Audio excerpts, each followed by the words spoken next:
İlk öncə əlbəttə ki, okuloplastikdən danışırıqsa, mütəxəssis seçmək lazımdır. Mütəxəssis anatomiyanı düzgün bilməlidir və müayinə zamanı düzgün diaqnoz qoymalıdır. Əsas problem hardan irəli gəlir, nəyə əməliyyat etmək lazımdır? Çünki elə ola bilər ki, problem birdir, amma başqa bir əməliyyat olunur və bu problem həll olunmur. Əslində, məndə bir dəfə olub belə bir şey, bir 15 il əvvəl təzə-təzə başlayanda, xəstə ilə danışanda düzgün bir-birimizi başa düşmədik. Əməliyyat elədim, düzdür, yaxşılaşdı, amma dedi, doktor, xoşuma gəlir, amma məndə başqa bir problem idi. Mən küncləri qaldırmaq istəyirdim.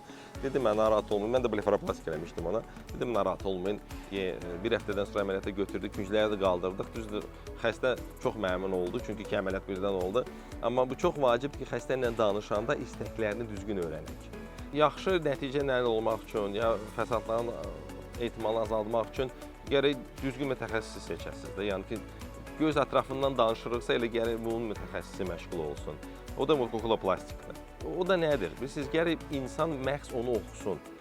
Mən oftalmologiyanı oxuyandan sonra 2 il ayrıca okuloplastiklə məşğul olmuşam. Yəni ki, oxumuşam onu bir neçə ölkələrdə. Biri də elə ABŞ olub, Los Angelesdə. Məhz göz qapaqları, yəni gözün ətrafının əməliyyat eləyirdik, fəsadlarına baxırdıq. Başqalarının fəsadları bizim yanımıza çox gəlirdi. Çünki anatomiyani düzgün bilməyən insanlar əməliyyat eləyirdi. Çox adam fikirləşir ki, bu götürdüm, dərini kəsdim, qurtardı, getdi. Ondan bitmir. Nə qədər dəri götürmək lazımdır? Orada pi vəzləri var, pi qatları var. Onu götürmək lazımdır, götürmək lazım deyil. 2-3 ildən sonra necə olacaq? Necə əməliyyat etmək ki, insanın baxışı dəyişməsin. Siz o qədər görmürsünüz ki, əməliyyat olunub, amma yaraşmır tam ki ona.